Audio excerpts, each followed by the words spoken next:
Manhattan Beach, which oddly enough is in Brooklyn, may be found many outdoor activities each summer besides bathing. But its most interesting experiment to date, and one it may proudly boast about, is an auxiliary life-saving corps made up entirely of young women, whose duty it is to assist the regular guard patrol in their watchful work of protecting the lives of the public.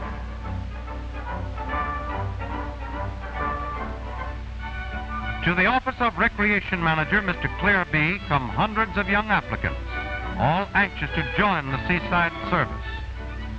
After a careful check as to general health and athletic ability, those selected for a tryout are taken to the medical station and given a thorough physical examination by the beach doctor.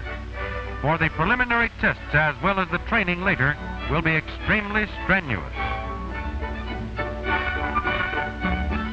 And now those who have passed the medical examination are lined up on the beach and inspected soldier-like by Chief Lifeguard Lou Phipps and Captain Madeline Carson, head of the girls' unit. In the first preliminary test, each applicant must swim from the shore to the lifeguard boat, a distance of about 150 yards against wave and tide. She is timed and marked for speed and style by examiners from the Guard Patrol and Life-Saving Corps. To show she is not exhausted and to prove her endurance, without stopping for any rest, she must make a surface dive to the bottom, a depth here of about 20 feet. For evidence, she brings up a handful of sand. Among other tests, rowing, of course, is important. Though the lifeguard boat is heavy, it is necessary to demonstrate they can master it upon all occasions.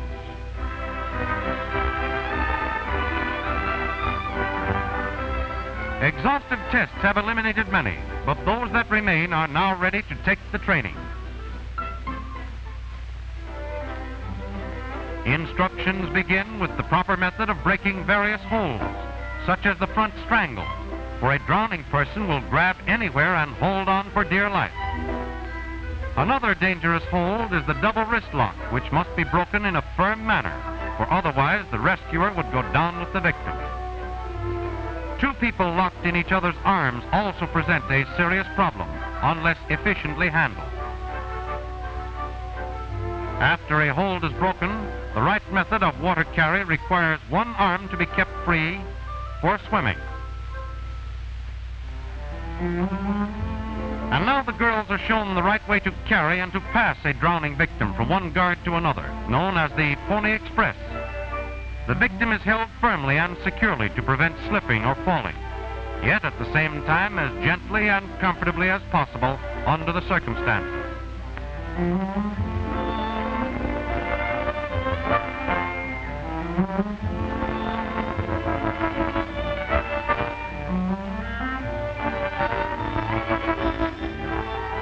Artificial respiration is an important factor in life-saving.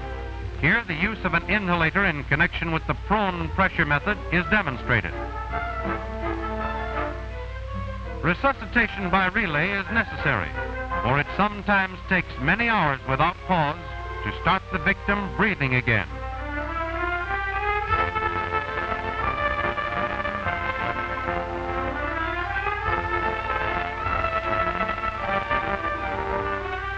The girls now carefully watch how a victim is placed upon a stretcher, always held so that the entire body remains in a horizontal position. And so the training goes on day after day without let-up, watching, learning, practicing on one another, gradually becoming confident of their own ability. Lined up in company formation, the girls are ready for their daily drill. 4 are selected to man the lifeboat, a job they seem to relish, judging by the speed they make for the water. And necessary it is, too, for the element of time is always important to a lifeguard.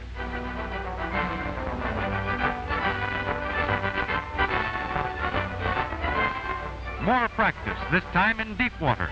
She throws out the anchor to hold the boat in position, dives overboard, and rapidly swims toward a make-believe victim, holding her head high so as not to lose sight of the subject. By an underwater approach, she turns the victim round by the knees, holds her by chin and chest with one arm, swims back to the boat with the other.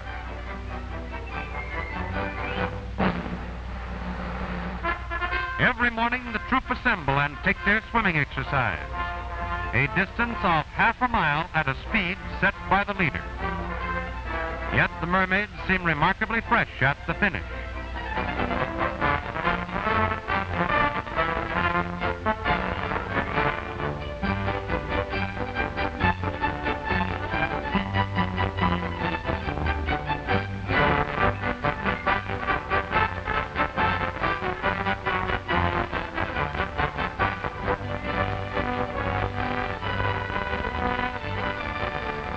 To make sure no one has fallen by the seaside, Captain Carson calls the roll of her company, a company any commander would be happy to inspect.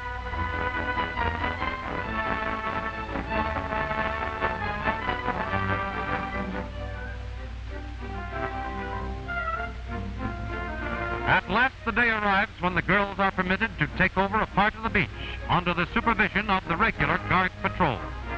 Eagerly, they rush forward to reinforce the lifeguards on duty. The many hours spent in training and drill now take on definite meaning.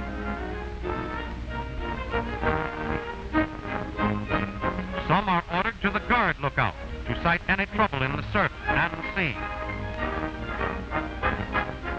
Others man the boats or patrol the beach, always ready to lend a hand in any emergency that may arise, or to keep a watchful eye on the younger children who are brought to this seaside resort in great numbers. The girl guards continue their watch. Suddenly out there someone is in difficulty. Without a moment's hesitation, she's off the stand, off to her first call, off to a child floundering far out. The lifeguard boat has heard the whistle, and the girls put everything they've got in the oars.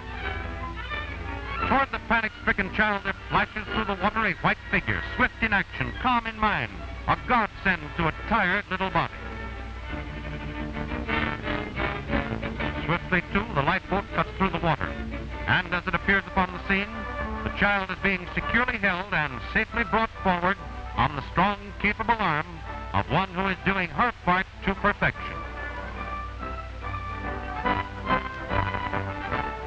In the best tradition of the lifeguard, to save without punishing, the young victim is gently and carefully placed in the boat and quickly rowed ashore. Here, other members of the Corps run out to the water and help bring in the heavy boat from out of the strong surf, but all without confusion, for each girl has been trained to do her task, and each does it calmly and well. Back from her first victory, our girl guard returns with a young life in her arms. Safely, she places the child on the shore. Serenely, she returns to the stand, ready again for any duty Father Neptune may call upon his daughters to perform.